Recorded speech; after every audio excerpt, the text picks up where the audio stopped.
আমি আজ মাহে রমজানুল মুবারকের এই দ্বিতীয় জুমায় আপনাদের খেদমতে ইসলামে যাকাতের গুরুত্ব ও ফজিলত এই বিষয়ে আলোচনা করার মানুষে পবিত্র কালামুল্লাহ শরীফ থেকে প্রথম পারা সূরা বাকারায়ের 110 নম্বর আয়াতখানা আমি তেলাওয়াত করেছি, যেখানে আল্লাহ সুবহানাহু ওয়া তাআলা নামাজ প্রতিষ্ঠার পাশাপাশি যাকাতের আলোচনা করেছেন। তো আসলে আমরা যদি দেখি ইসলামের পঞ্চবেনা, ইসলামের 5টি স্তম্ভের মধ্যে অন্যতম একটি স্তম্ভ হচ্ছে যাকাত। কলেমা, নামাজ, রোজা, যাকাত, হজ। যাকাত একটি অন্যতম স্তম্ভ। এবং আমরা যে বর্তমানে রোজা অবস্থায় আছি এবং আমরা নামাজ আদায় করার জন্য এসেছি, নামাজ এবং রোজা এগুলো হচ্ছে বাদানি ইবাদত, শারীরিক ইবাদত। আর যাকাত হচ্ছে মালি ইবাদত। উভয়টাই গুরুত্বপূর্ণ।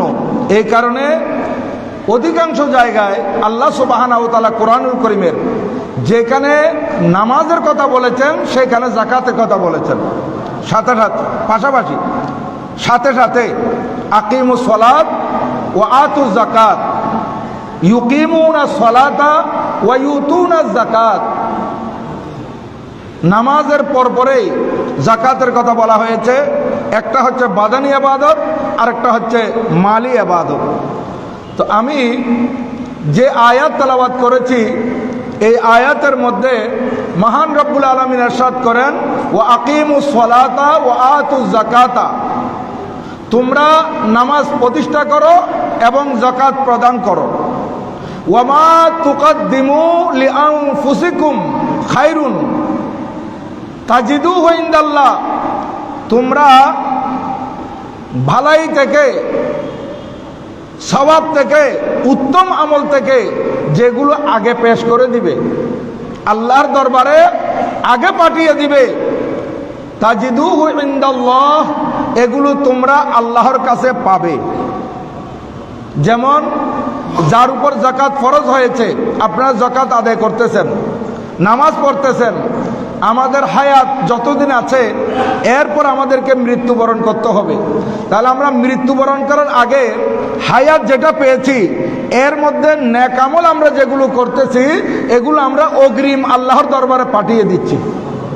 তো আমার আল্লাহ সুবহানাহু ওয়া তাআলা বলেন, ওয়া মা তুকদ্দিমু লিআনফুসিকুম খায়রুন তাজিদুহু ইনদাল্লাহ, অ্যাডভান্স তোমরা যেগুলো প্রেরণ করবে এগুলো বৃথা যাবে না, এগুলো আল্লাহর দরবারে তোমরা পাবে। ইন্নাল্লাহা বিমা তা'মালুনা বাসীর, নিশ্চয় আল্লাহ সুবহানাহু ওয়া তাআলা তোমরা যে আমলগুলো করতেছো সেগুলো দেখেন। এই হচ্ছে আয়াতের অনুবাদ। তাহলে এখানে যাকাতের আলোচনায় যদি আসে, আল্লাহ পাক সুবহানাহু ওয়া তাআলা কোরআনুল কারীমের বহু জায়গায় যাকাতের আলোচনা করেছেন এবং ধনীদেরকে আল্লাহ সুবহানাহু ওয়া তাআলা যে ধন দান করেছেন, সম্পদ দান করেছেন, অঢেল সম্পদের মালিক আছে, এতগুলো সম্পদ ওনার প্রয়োজন হবে না। ওনার জীবনে প্রতিদিন যদি উনি বেশি বেশি খরচ করে তাহলে ওনার লাইফ নয়, ওনার 3 পুরুষ 4 পুরুষ 5 পুরুষ এগুলো খেলো শেষ হবে না। এরকম সম্পদও কোনো ব্যক্তির কাছে আছে, কোনো নয়, অনেক ব্যক্তির কাছে আছে যে 14 পুরুষ খেয়ে গেল, এগুলো শেষ হবে না। তাইলে ওনাকে এত সম্পদ দেওয়া হলো, ওনাকে আল্লাহ পাক এত দান করেছেন, তো এগুলা কি সব ওনার? আমার আল্লাহ কোরআনুল কারীমে বলেন, ওয়া ফি আমওয়ালিহিম হাক্কুল লিসাইল ওয়াল মাহরুম। এই বান্দারা, যাদেরকে আমি অঢেল সম্পদের মালিক করেছি, প্রচুর সম্পদ দান করেছি, তাদের এই মালের মধ্যে হকুন অধিকার রয়েছে। কার? লিসাইলে, সাইলের, ভিখারির, ওয়াল মাহরুম এবং নিঃস্ব এবং বঞ্চিতদের। যাদের কাছে কিছুই নেই এদের হকগুলো কোথায়? বলতেছে যারা বড় বড় পয়সাওয়ালা, যাদের কাছে অঢেল সম্পদ আছে, এদের সম্পদের ভিতর এই গরিব, দুঃখী, দুস্থ অসহায় বঞ্চিত এই মানুষগুলোর হক রয়ে গেছে। আবার এই মানুষের হক আছে, ঠিক আছে, আমার আল্লাহ সুবহানাহু ওয়া তাআলা আমাদের উপর এত বেশি ফরজ করেন নাই। বলেন বান্দা, তোমাদের যে মাল আছে, এগুলো তোমার কাছে যে সম্পদ আছে, এগুলো 14 পুরুষকে লজে শেষ হবে না, কিন্তু তোমাকে আমি অর্ধেক দিয়ে দিতে বলতেছি না, 1/4 4 ভাগের 1 ভাগ দিতে বলতেছি না। বান্দা, তুমি আমার গরিব বান্দাদেরকে 40 ভাগের 1 ভাগ দিবা। দেখেন, একেবারে কম, 40 ভাগের 1 ভাগ। তাহলে শতে 2.5 টাকা যাকাত আসতেছে। 1 লক্ষ টাকার মধ্যে 2,500 টাকা যাকাত আসতেছে। 1 কোটি টাকার মধ্যে 2.5 লাখ টাকা যাকাত আসতেছে। কিন্তু আমরা ওই 1 কোটি টাকার মধ্যে আমার কাছে 97.5 লক্ষ টাকা যে রয়েছে, আমরা সেদিকে দেখি না। বাপরে বাপ, আমি 2.5 লক্ষ টাকা যাকাত দিতে হবে, এতগুলো টাকা। তাহলে আপনার কাছে যে 97.5 লক্ষ টাকা আছে, আপনি সেদিকে দৃষ্টি দিলেন না। আল্লাহ পাক যে আপনাকে দয়া করে এই সম্পদগুলো দান করেছেন, আপনি সেটা খেয়াল করলেন না, আপনি গরিবের হকের দিকে খেয়াল করলেন। 1 কোটি টাকার মধ্যে 2.5 লক্ষ টাকা যেগুলো হক, যেগুলো যাকাত এসেছে, এগুলো গরিবের হক, এবং এগুলো আপনার সম্পদের জন্য ময়লা। আবার যাকাতের ব্যাপারে হুঁশিয়ার থাকতে হবে, সতর্ক করা হয়েছে। এই যাকাত পাই পাই পাই পাই করে হিসাব দিতে হবে, হিসাব করে দিয়ে দিতে হবে। কিছু টাকা যদি যাকাতের আপনার মূলধনের মধ্যে থেকে যায়, এই কিছু যাকাতের টাকার কারণে আপনার মূলধনও নাপাক হয়ে যাবে। যেমন মনে করেন, আমার শরীরে কিছু ময়লা লাগলো, আমি অল্প ধুয়ে ফেললাম, বাকিগুলো রেখে দেব? রাখবো না। আমার কাপড়ে ময়লা লেগেছে, আমি পরিপূর্ণ পরিষ্কার করব, কিছু রেখে বাকিগুলো পরিষ্কার করব, এরকম নয়। তো অনুরূপভাবে আমার টাকার ভিতর যে যাকাত এসেছে, এই যাকাতগুলো হচ্ছে আমার টাকার ময়লা। এগুলো পরিষ্কার কাজের জন্য, পবিত্র কাজের জন্য, গরিবদের জন্য। গরিবের জন্য যাকাতের টাকাগুলো পবিত্র, কিন্তু যার কাছে যাকাত ফরজ হয়েছে, তার জন্য যাকাতের টাকাগুলো হচ্ছে ময়লা স্বরূপ। তা আপনি কাপড়ের মধ্যে ময়লা লাগলে যেমন পরিপূর্ণ পরিষ্কার করে ফেলেন, অনুরূপভাবে আপনার মালের মধ্যে যে যাকাতগুলো এসেছে, এগুলো পরিপূর্ণ করে বের করে দিতে হবে। সম্পূর্ণ যদি আপনি বের করে দেন, তখন আপনার মাল সম্পদ পবিত্র হয়ে যাবে। কারণ যাকাত এটা আরবি শব্দ, এটা জাকবুন অথবা জাকিউন শব্দ থেকে নির্গত। একটার অর্থ হচ্ছে পবিত্র হওয়া, আর একটার অর্থ হচ্ছে বৃদ্ধি পাওয়া। আমরা মনে করতেছি 1 কোটি টাকার মধ্যে 2.5 লক্ষ টাকা যদি আমি গরিবদেরকে দিয়ে দিই, তাহলে আমার কাছে আর 97.5 লক্ষ টাকা থাকতেছে, তাহলে 2.5 লক্ষ টাকা আমার মাইনাস হয়ে গেল। আমার আল্লাহ বলেন, বান্দা নয়, তোমাকে তো আমি দয়া করে এই সম্পদগুলো দিয়েছি, তুমি আমার গরিব বান্দাদের হকগুলো দিয়ে দাও। তোমার থেকে যে গরিব বান্দা হক পেয়েছে, এই হকগুলো যে তুমি দিয়ে দিলা, এই বাকি টাকার মধ্যে বরকত দেওয়ার মালিক আমি আল্লাহ। আমি আল্লাহ বাড়িয়ে দেব তোমার সম্পদ। কিভাবে বাড়িয়ে দেব বান্দা, কিভাবে তোমার সম্পদের মধ্যে আমি বরকত দেব, তুমি বুঝতেও পারবে না। এরকম করে আমার আল্লাহ বরকত দিবেন। যাকাত যদি আপনি গরিবদেরকে দিয়ে দেন, অসহায়দেরকে দিয়ে দেন। এবং আল্লাহ সুবহানাহু ওয়া তাআলা কুরআনুল কারীমের আরেক জায়গায় ইরশাদ করতেছেন, ওয়াল্লাযীনা ইয়াকনিজুনা যাহাবা ওয়াল ফিদ্দা, যে সকল মানুষ স্বর্ণ এবং চাঁদি জমা করে, ওয়ালা ইউনফিকুনাহা ফি সাবিলিল্লাহ, এবং সে স্বর্ণ চাঁদি মানে আপনার এখানে টাকা বোঝানো হয়েছে, অর্থাৎ নগদ। যে স্বর্ণ যেগুলো আছে, এগুলো তো নগদ টাকার মতো। স্বর্ণ চাঁদি, যাকাত আসে 4 জিনিসের উপর: স্বর্ণের উপর, চাঁদির উপর, ব্যবসার মালের উপর, এবং নগদ টাকার উপর। আপনার কাছে নগদ টাকা আছে, আপনি নেশাব পরিমাণ হলে আপনাকে সেখানে যাকাত দিতে হবে। আপনার ব্যবসার মাল আছে, এই মালগুলো আপনি দেখবেন হিসাব করে, নেশাব পরিমাণ যদি হয় আপনাকে যাকাত দিয়ে দিতে হবে। স্বর্ণ আছে আপনার কাছে, এই স্বর্ণ যদি নেশাব পরিমাণ পৌঁছে, তাহলে আপনাকে যাকাত দিতে হবে। আপনার কাছে চাঁদি আছে, চাঁদিও যদি নেশাব পরিমাণ পৌঁছে, আপনাকে যাকাত দিতে হবে। ইদানিং দেখা যাচ্ছে যে আমাদের স্বর্ণের দাম বৃদ্ধি পাওয়ার সাথে সাথে চাঁদির দামও বেড়ে যাচ্ছে। এখন চাঁদির দামও বেড়ে গেছে অনেক, হ্যাঁ, কিন্তু ওই রকম বাড়ে নাই। চাঁদির দাম সীমার ভিতর আছে, কিন্তু যে স্বর্ণর দাম তো আপনার সীমাহীনভাবে বেড়ে গেছে। যাই হোক, এখানে যাদের ঘরে 7.5 ভরি স্বর্ণ আছে, যার কাছে আছে ওনাকে যাকাত দিতে হবে। আমি বারবার বলে থাকি একটা কথা, যে একজনের ঘরের মধ্যে মনে করেন 12 ভরি স্বর্ণ আছে, 12 ভরির মধ্যে আপনার 3 ভরি আছে মার কাছে, আর 3 ভরি আছে বোনের কাছে, 6 ভরি আছে বিবির কাছে, তাহলে কারো উপর যাকাত ফরজ হবে না। ঘরের ভিতরে আছে কিন্তু মালিক ভিন্ন ভিন্ন। একজন হচ্ছেন আমার মা মালিক, হ্যাঁ, আরেকজন আমার বোন মালিক, আরেকজন আমার বিবি মালিক। তাহলে বিবির উপর যদি 7.5 ভরি পর্যন্ত না পৌঁছে তাহলে ওনার উপর যাকাত ফরজ হবে না। হ্যাঁ, তাহলে আমার বোনের উপরও অনুরূপ ভাবে, মার উপরও অনুরূপ ভাবে স্বর্ণ হলে 7.5 ভরি পর্যন্ত যদি হয় তাহলে সেখানে আপনাকে যাকাত দিতে হবে। এর উপরে যত আসবে এইভাবে শুরু থেকে আপনাকে যাকাত আদায় করতে হবে। চাঁদি 52.5 তোলা এইভাবে। আবার কারো কাছে, কোনো মহিলার কাছে নগদ টাকাও আছে, স্বর্ণ আছে, এই নগদ টাকা স্বর্ণ এগুলোর উপর যেহেতু যাকাত আসে, এগুলো মিলে যদি নেশাব পরিমাণ হয়ে যায় তাহলে সেখানেও যাকাত দিতে হবে। এটা খেয়াল রাখবেন। শুধু 7.5 ভরি স্বর্ণ আমার কাছে নাই, 6 ভরি আছে না, আপনার কাছে, আপনি মহিলা, আপনার কাছে আপনার স্বামী অ্যাকাউন্ট করে দিয়েছে, আপনার অ্যাকাউন্টে দেখা যাচ্ছে এদিকে 5 লক্ষ টাকা আছে, আবার এদিকে আপনার কাছে 6 ভরি স্বর্ণ আছে।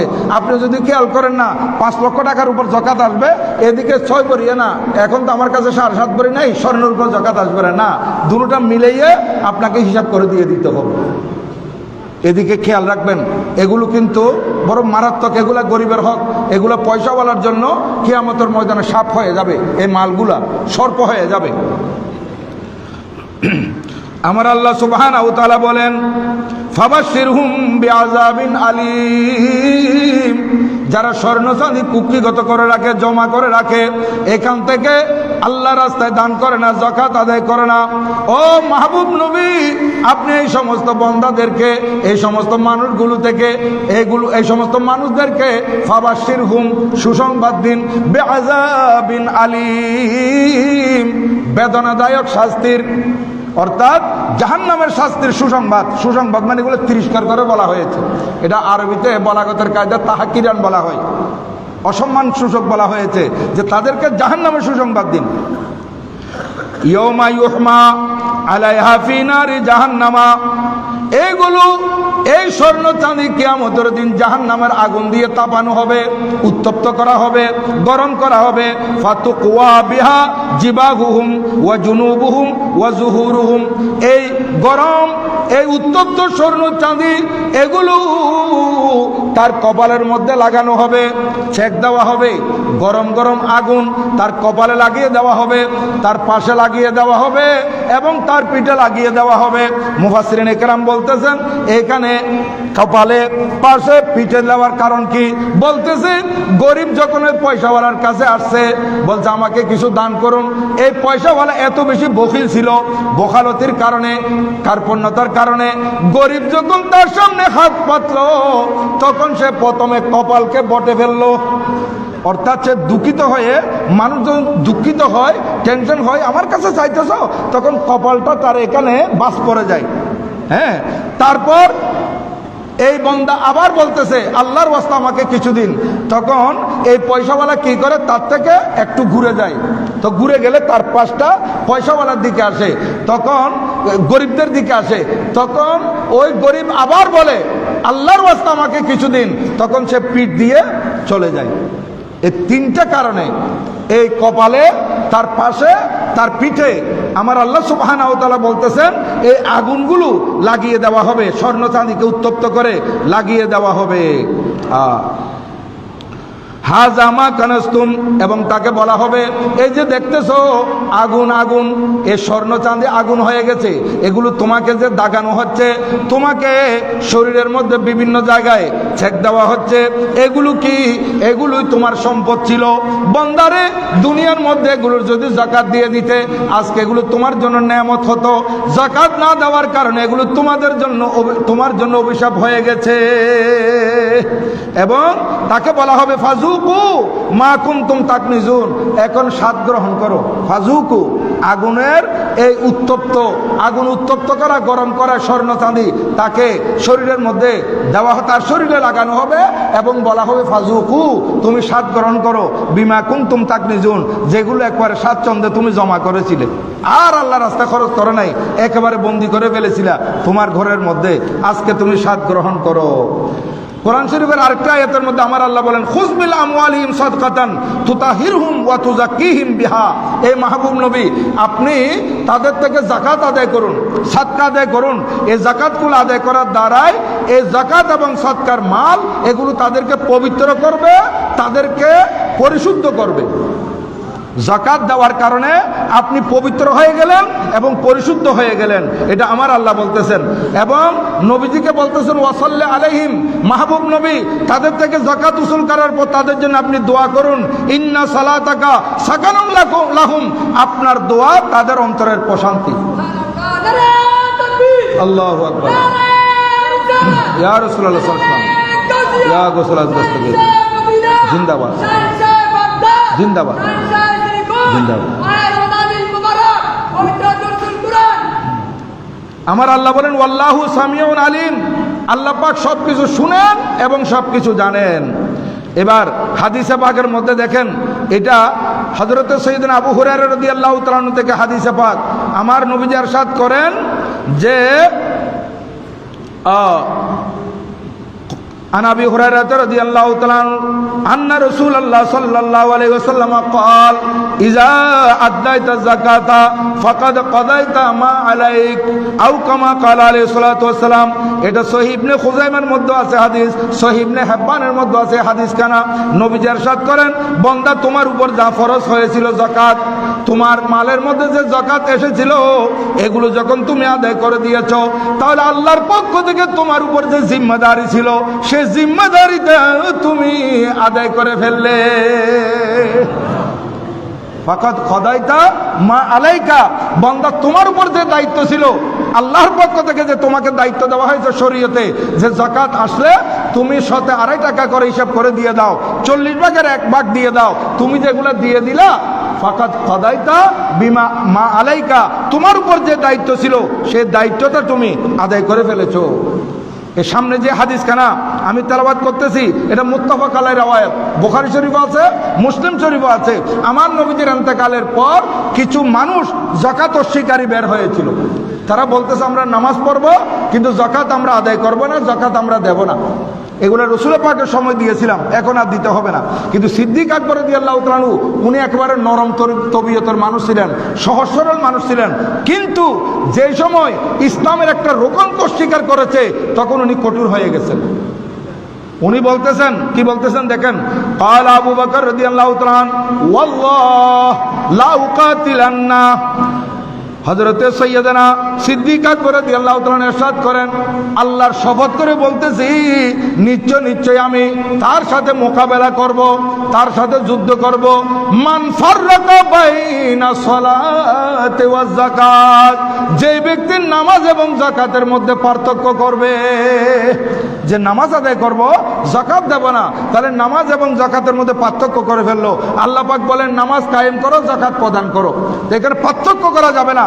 যার উপর যাকাত ফরজ হয়েছে সে নামাজ আদায় করবে, যাকাতও দিবে। সিদ্দিক আকবর রাদিয়াল্লাহু তাআলা বলেন, যে ব্যক্তি যাকাত এবং নামাজের মধ্যে পার্থক্য করবে আমি তার সাথে মোকাবেলা করব, তার সাথে আমি জিহাদ করব, কারণ ফাইন্না যাকাতা হকুল মাল। হযরতে সিদ্দিক আকবর রাদিয়াল্লাহু তাআলা বলতেছেন, শুনো এই যাকাত হচ্ছে মালের হক।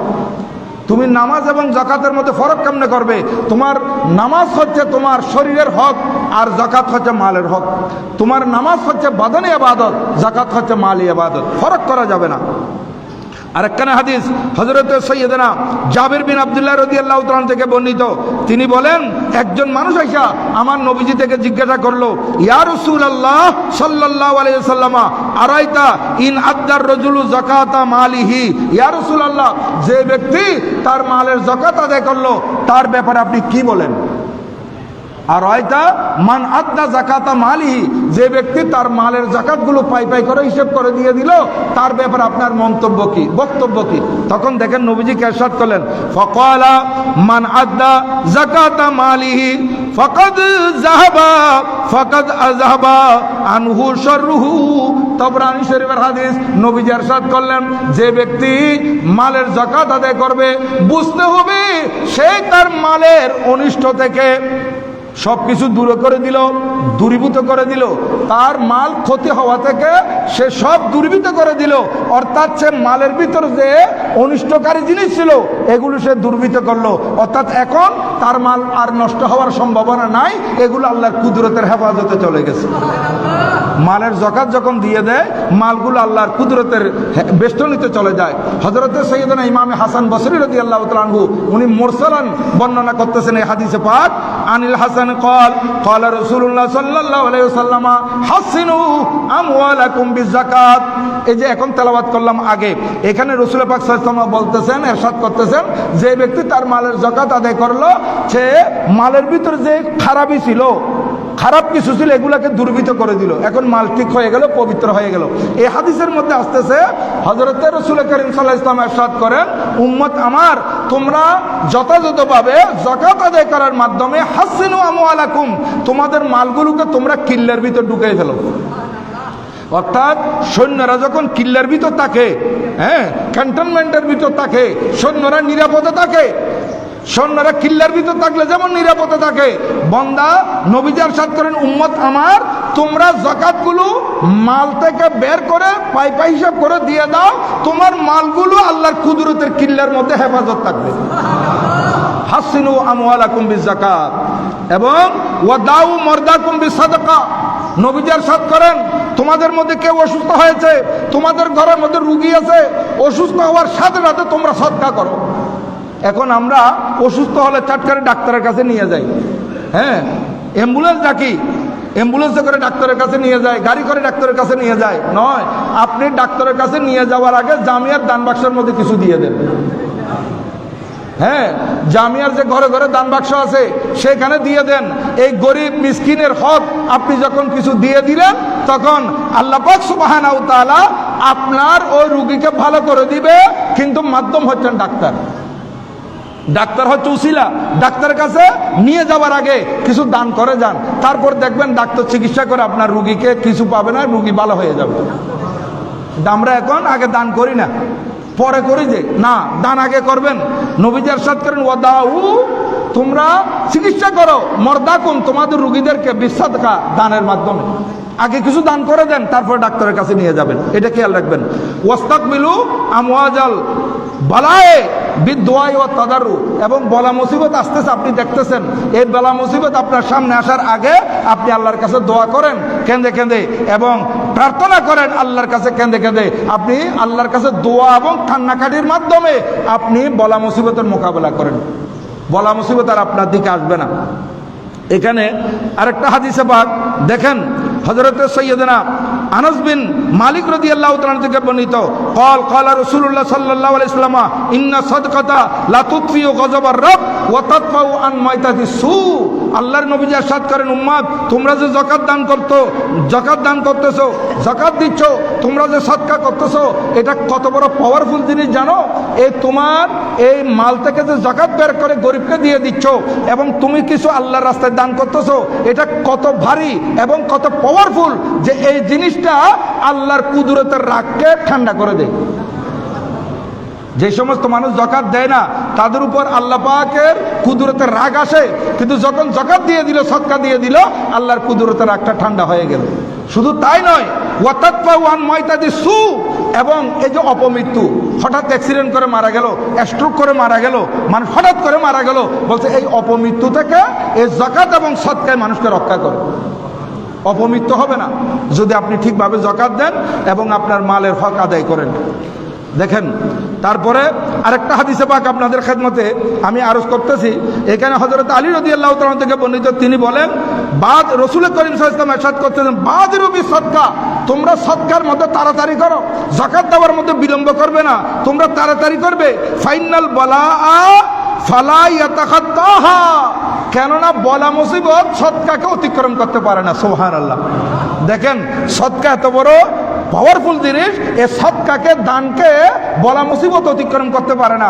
বলতে তুমি যদি আগে সদকা করে দাও তাহলে বলা মুসিবত পিছনে চলে যাবে, বলা মুসিবত তোমার কাছে আসতে পারবে না। এই জন্য আমি আপনাদের খেদমতে বুখারী শরীফ থেকে আরেকটা ঘটনা বলতেছি, যে বুখারী শরীফের মধ্যে আরেকখানা ঘটনা, এই বুখারী শরীফের 3466 নম্বর 3464 নম্বর হাদিসে পাক। দেখেন আমি এটা সংক্ষেপে বলতে হবে, লম্বা হাদিস, সময় চলে গেছে। আমার নবীজি সাহাবায়ে কেরামকে বর্ণনা করতেছেন, হযরত আবু হুরায়রা রাদিয়াল্লাহু তাআলা থেকে বর্ণিত হাদিসে পাক, একটু এদিকে লক্ষ্য করেন। হযরত আবু হুরায়রা রাদিয়াল্লাহু তাআলা থেকে বর্ণিত হাদিস, যে হযরত সাইয়্যিদানা রাসূল করিম সাল্লাল্লাহু আলাইহি ওয়াসাল্লাম ইরশাদ করেন, বনী ইসরাইলের মধ্যে তিনজন মানুষ, বনী ইসরাইলের মধ্যে তিনজন মানুষ, এই তিনজন মানুষকে পরীক্ষা করার জন্য আল্লাহ পাক হযরত জিবরিল আলাইহিস সালামকে পাঠিয়েছিলেন। এই তিনজন মানুষের মধ্যে একজন ছিল শ্বেতরোগী, আরেকজন ছিল টাকওয়ালা, মাথার মধ্যে চুল ছিল না, আরেকজন ছিল অন্ধ। এই তিনজন মানুষ বনী ইসরাইলের, এই যে তিনজন মানুষকে পরীক্ষা করার জন্য জিবরিল আলাইহিস সালাম আসলেন। প্রথমে যিনি শ্বেতরোগী তার কাছে গেলেন, গিয়ে বলতেছেন, ভাই আপনার কাছে কি পছন্দ, কোন জিনিস পছন্দ? তখন সে বলতেছে লাউনুন হাসানুন ওয়াল জিলদুন হাসান। লম্বা হাদিস শরীফ, আমি আরবি বলবো না, আমি শুধুমাত্র আমি অনুবাদ করে যাচ্ছি। আমার সুন্দর রং এবং সুন্দর চামড়া, এটা আমার কাছে পছন্দ। আচ্ছা, হযরতে জিবরিল আলাইহিস সালাম ওনার শরীরের মধ্যে হাত মুছে করে দিলেন, ওনার শ্বেতরোগটা চলে গেল, ওনার চামড়া সুন্দর হয়ে গেল, ওনার রং সুন্দর হয়ে গেল। বলছে মালের মধ্যে তোমার কাছে কি পছন্দ? সে বলতেছে আমার কাছে উট পছন্দ। উট, এই কথা বলার পর এখানে আবার শক্করাবি আছে, দুইজনের মধ্যে একজন উটের কথা বলছেন, একজনে গরুর গাভীর কথা বলছেন। আচ্ছা, এখন হযরত জিবরিল আলাইহিস সালাম ওনাকে একটা গর্ভবতী উষ্ট্রি দান করলেন, দিয়ে দিলেন। দেওয়ার পর তখন দেখা যাচ্ছে এখন হযরত জিবরিল আলাইহিস সালাম ওখান থেকে চলে গেলেন, গিয়ে এইবার আসলেন কার কাছে? যে ব্যক্তি টাকওয়ালা, মাথার মধ্যে চুল নাই, তার কাছে। বলে আপনার কাছে কি পছন্দ? বলে আমার কাছে শারুন হাসানুন, সুন্দর চুল পছন্দ, আমার শরীরের মধ্যে চুল গজাক, চুল আসুক, এটাই পছন্দ। হযরত জিবরিল আলাইহিস সালাম ওনার মাথার মধ্যে হাত মুছে করে দিলেন, তখন সাথে সাথে সুন্দর চুল গজাই উঠলো। হ্যাঁ, এবার বলতেছে মালের মধ্যে কি পছন্দ? বলছে আমার কাছে গাভী। তখন একটা গাভী দিল, ওই পেটের মধ্যে বাচ্চাওয়ালা, এরকম গাভী তাকে দিয়ে।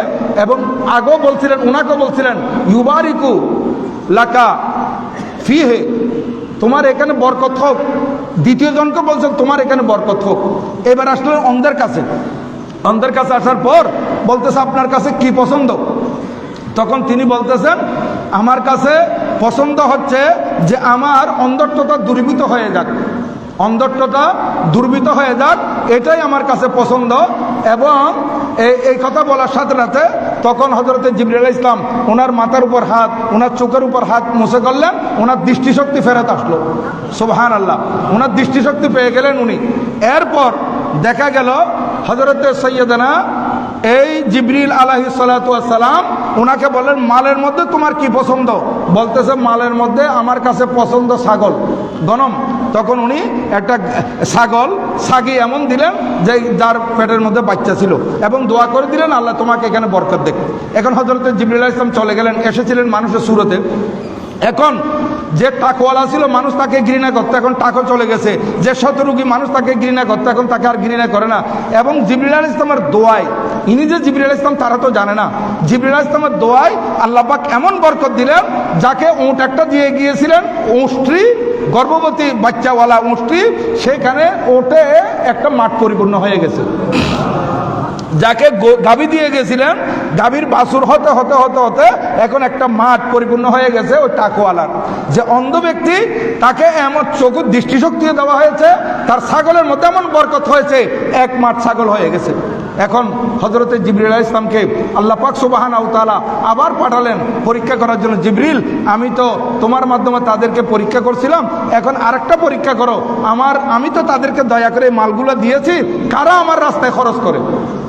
এখন হযরত জিবরিল আলাইহিস সালাম আসলেন, আয়সা প্রথমে গেলেন ও শ্বেত রোগী যে ছিল, মানুষ তাকে ঘৃণা করতো, তার কাছে বলতেছে, ভাই আমি একজন মুসাফির, আমার কাছে সফরের কিছু নাই, সম্বল নাই, তোমার এখানে তো অনেক উট দেখতেছি, আমাকে একটা উট দাও, আমি উটে চড়ে আমার গন্তব্যে পৌঁছতে পারবো। বলছে না, আমার অনেক দায়িত্ব আছে, আমি দিতে পারবো না। এই কথা বলার সাথে সাথে হযরত জিবরিল আলাইহিস সালাম, উনি তো মানুষের শুরুতে আসলেন, বলতেছেন আমি তো আপনাকে চিনতেছি মনে হয়। জিবরিল আলাইহিস সালাম বলতেছেন আমি তো আপনাকে চিনতেছি মনে হয়, এখন আপনি এই মালগুলো আল্লাহ পাক আপনাকে দয়া করে দিয়েছেন, আপনি আগে শ্বেত রোগী ছিলেন, আপনার রোগ দুর্বিত হয়েছে এবং এই মালগুলো দেওয়া হয়েছে। বলে না, আমি কোনো সময় শ্বেত রোগী ছিলাম না, আমি সবসময় এরকম ছিলাম এবং এগুলো আমি পেয়েছি ওয়ারাস্তু লেকাবিরিন আন কাবের, আমি বংশ পরম্পরায় মুরিসি সূত্রে এগুলো পাইছি। আচ্ছা, হযরত জিবরিল আলাইহিস সালাম বলতেছেন ইনকুনতা কাযিমান, যদি তুমি মৃত্যু খাও তাহলে তুমি পূর্বের মতো ফিরত যাও, আল্লাহ পাক তোমাকে আগের মতো করে দিক। এই কথা বলে উনি ও টাকওয়ালার কাছে আসলেন, টাকওয়ালা একই কথা বললো যেরকম শ্বেতরোগী বলেছে সংক্ষেপ। তখন হযরত জিবরিল আলাইহিস সালাম বলতেছেন তুমি যদি মৃত্যু খাও তাহলে তুমি আগের মতো ফেরত যাও। এই কথা বলার পর এইবার আসলেন অন্ধের কাছে, যিনি অন্ধ ছিলেন, এখন তার অন্ধ নাই, ওনার কাছে এটা বলতেছেন, এটা বুখারী শরীফের হাদিস, নবীজি সাহাবায়ে কেরামকে বর্ণনা করেছেন। বলতেছেন ভাই আমি একজন মুসাফির মানুষ, আমার কাছে সেই সম্বল নাই, আপনার এখানে তো অনেকগুলো ছাগল আছে, আপনি চাইলে আমাকে একটা ছাগল দিতে পারেন।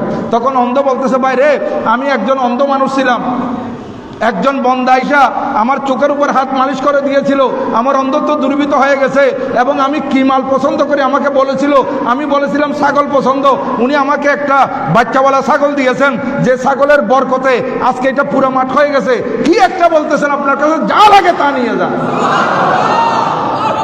আপনার যা ইচ্ছা তা নিয়ে যান, এটা আমার আল্লাহর নামে যেহেতু বলেছেন, আল্লাহর ওয়াস্তে দেওয়ার জন্য বলেছেন, এগুলো আমাকে আমার আল্লাহ দিয়েছেন, এখান থেকে আপনার যা ইচ্ছা তা নিয়ে নেন। তখন হযরত জিবরিল আলাইহিস সালাম বললেন ক্বালা আমসিক মালাক, তোমার মাল তুমি রেখে দাও, তোমার মালের দরকার নাই, তোমার মাল তুমি রেখে দাও, কিন্তু ফাকাত উবতিলিতুম, তোমাদেরকে পরীক্ষা করা হয়েছে। তোমার ওই দুই বন্ধু যে শ্বেতরোগী ছিল, যে তাকওয়ালা ছিল, তার পরীক্ষার মধ্যে ফেল করেছে আর তুমি পরীক্ষার মধ্যে পাস করেছো। তোমার উপর আল্লাহ পাক সন্তুষ্ট হয়েছেন আর ওদের উপর আল্লাহ পাক নারাজ হয়েছেন। তা আল্লাহ পাক নারাজ হলে এবার বুঝেন কি অবস্থা হবে, তারা আগের অবস্থায় ফেরত গেছে। আর এই অন্ধ ব্যক্তি যাকে ভালো করে দেওয়া হয়েছে তার মধ্যে বরকত আর বরকত। এটাই বুঝাইতে চাইতেছি যে আমরা আমাদের আজকে মাল আসলে আমরা সেইখান থেকে যদি কিছু দান করে দিই তাহলে মালের মধ্যে বরকত হবে, মালগুলো হেফাজত হবে। আমার দোকানের মধ্যে ব্যবসা বাণিজ্য চলতেছে, গরিবদেরকে যাকাত হিসাব করে দিয়ে দিলে এগুলো আমাদের মালগুলো আমাদের হেফাজতে চলে আসবে। আল্লাহ পাক সুবহানাহু ওয়া তাআলা আমাদেরকে আমল করার তৌফিক দান করুন, আমিন। আমি আপনাদের খেদমতে বলবো, আপনারা যাদের উপর যাকাত ফরজ হয়েছে আপনারা তো দিবেনই, আর যাদের কাছে যাকাত ফরজ হয় নাই, আপনাদের আত্মীয় স্বজন আছে যারা যাকাত দেয়, এই ধরনের আপনাদের আত্মীয় স্বজনকে, আপনাদের প্রতিবেশীদেরকে বলবেন এশিয়া খ্যাত দ্বীনি প্রতিষ্ঠান চট্টগ্রাম জামিয়া আহমদিয়া সুন্নিয়া কামিল মাদ্রাসার লিল্লা ফান্ডের জন্য কিছু দেওয়ার জন্য। কারণ এই আঞ্জুমানের অধীনে 2 শতাধিক প্রতিষ্ঠান চলতেছে, 2 শতাধিক প্রতিষ্ঠান, এখানে অনেক গরিব ছাত্ররা লেখাপড়া করে, প্রতি মাসে লক্ষ লক্ষ টাকা খরচ।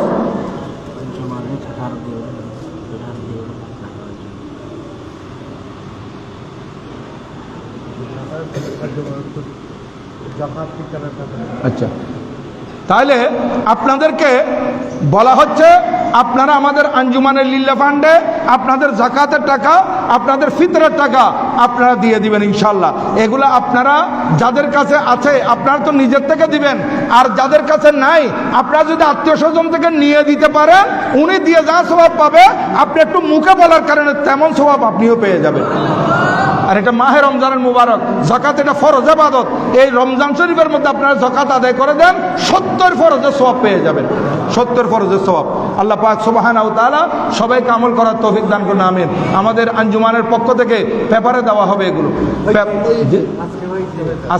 আজকের পেপারে এসেছে যে আমাদের ফিতরা কত টাকা, 110 টাকা, 110 টাকা সর্বনিম্ন, এটা হচ্ছে সর্বনিম্ন। আপনারা যাদের কাছে সামর্থ্য আছে আপনারা সর্বোচ্চটা প্রায় 3000-এর কাছাকাছি এগুলো দেওয়ার জন্য চেষ্টা করবেন। কারণ 5টা জিনিস দ্বারা আপনার ফিতরা দেওয়া হয়, এই 5টা জিনিসের মধ্যে সর্বোচ্চ যেটা এটা দেওয়ার জন্য চেষ্টা করবেন। আমরা সব সময় নিচেরটা খেয়াল করি, নিচেরটা দিবে যারা একদম মধ্যবিত্ত নিম্ন মধ্যবিত্ত তারা দিবে, আপনারা যারা পয়সাওয়ালা আপনারা বড়টা দিবেন, যারা একদম নিম্ন মধ্যবিত্ত আপনারা 110 টাকা করে ফিতরা দিবেন। হ্যাঁ, এগুলা। আর যাকাতের টাকা আপনারা জামিয়া রিলিফ ফান্ডের জন্য দিবেন। এই আমার হুজুরে কেবলার পক্ষ থেকে আপনাদের কাছে বলা হয়েছে যারা মুরিদানরা আছেন আপনারা 4/1 ভাগ কমপক্ষে জামিয়া রিলিফ ফান্ডে দিয়ে দিবেন, 4/1 ভাগ। বাকিগুলো আপনারা গরিব মিসকিনদেরকে দেন। আমার হুজুরে কেবলা আপনাদের জন্য বিশেষ করে দোয়া করবেন এবং ইনশাল্লাহ পীরে বাঙ্গাল পীর সাহেব হুজুর কেবলাও আমাদের জন্য অবশ্যই দোয়া করবেন। এটা ইনশাল্লাহ পরবর্তীতে দোয়ার কথা ঘোষণা হবে ইনশাল্লাহ। তো আমি আজকে আপনাদের খেদমতে এই যাকাতের উপর আলোচনা করলাম। আল্লাহ পাক এই মালি ইবাদত এটা আমাদেরকে যথাযথভাবে আদায় করার তৌফিক দান করুন, আমিন। ওয়া মা আলাইনা ইল্লাল বালাগ। ওয়া আসসালামু আলাইকুম ওয়া রাহমাতুল্লাহি তাআলা ওয়া বারাকাতুহু।